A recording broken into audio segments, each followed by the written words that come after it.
And here we are at the present, and we're now going to talk about Mr. Come On Man himself, namely Joe Biden. Now, Biden, to me, is a little bit of an enigmatic figure.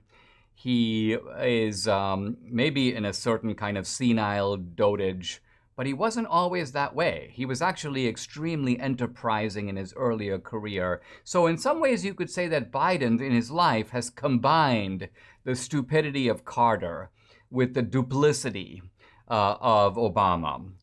He is also combined in the aggression in which he is pushing the leftist agenda. He's combining the ambition of FDR, the cynicism and manipulation of LBJ, and of course the personal corruption of Andrew Jackson. Here's a clip. This is from my latest film, Trump Card, which talks about how Biden has, made off pretty well in the years leading up to his presidency. Listen.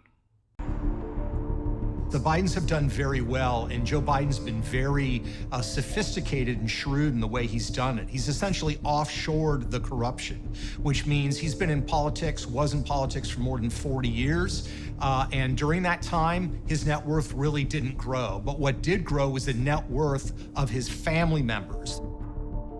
A politician like Joe Biden, he has to disclose if he has $1,000 in General Electric stock. He has to disclose if he gets a $200 campaign contribution. But if his brother gets a massive government contract, if his son does a massive private equity deal with a foreign government, there's no disclosure requirement.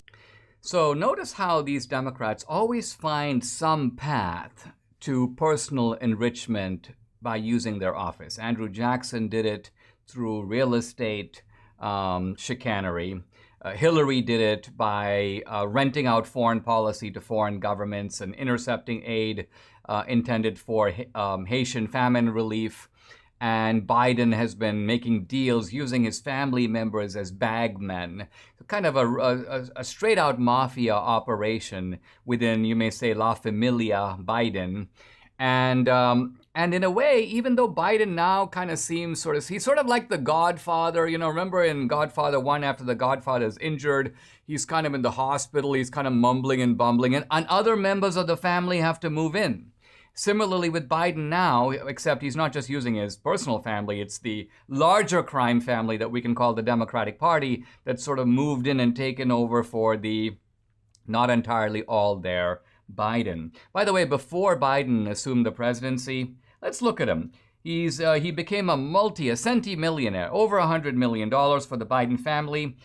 He had a 12,000 square foot home in McLean, Virginia, with 5 bedrooms, 10 bathrooms, marble fireplaces, a gym and sauna, parking for 20 cars. This was in addition to his beach house in Rehoboth Beach, Delaware, and in addition to the Biden 7,000 square foot lakeside home in Wilmington, Delaware. So I ask you, and the same question could be asked about the Clintons, how do you go from 0 to $100 million on a government salary?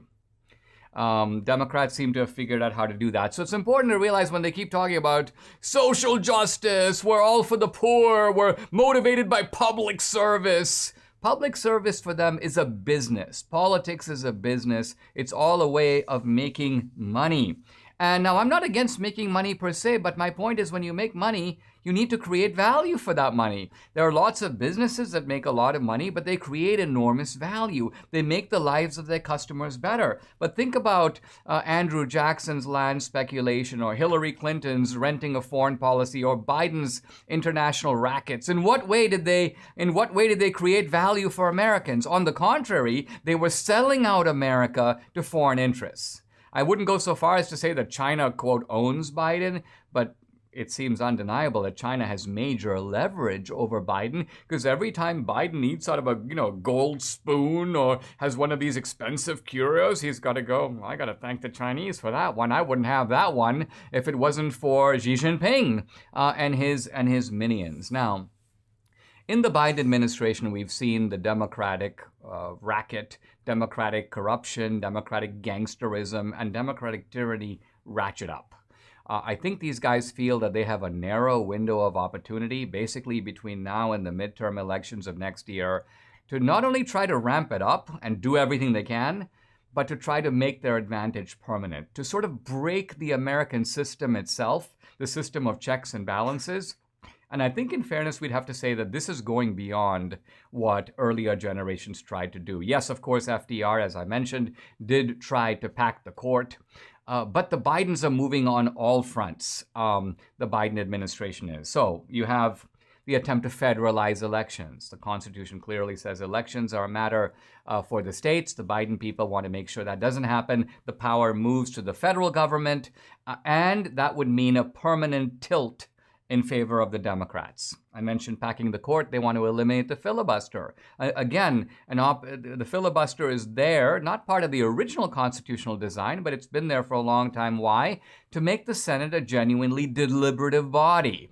And the Biden people are like, let's look for a way. If we can just twist the arms of Kristen Sinema and Joe Manchin, we could perhaps get rid of the filibuster. Look at the way that the Biden administration is cheering and pushing, along with other Democrats, for digital censorship. Shut up our opposition. Let our opposition be silenced. Throw them off these, even though this is now the new public square, this is the way in which people communicate, let's shut them up. Let's make sure that there are certain topics that they can't talk about, and there are other topics on which they can't say certain things.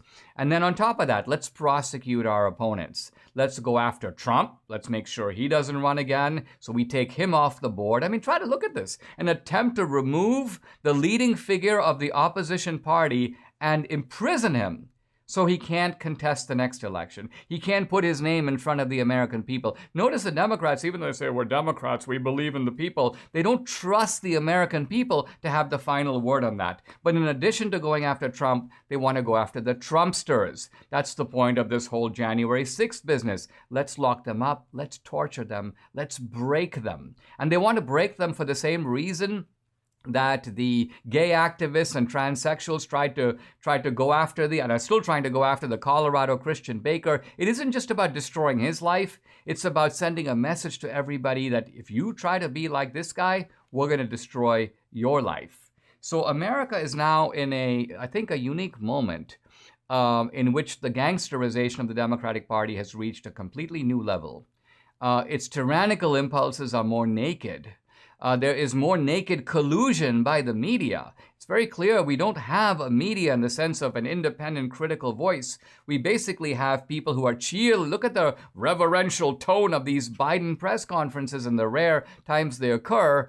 This is a cheering squad. This is the courtier press. It's not a real press at all. So it seems to me that American democracy, American civil liberties hang in the balance now more than at any time in my lifetime.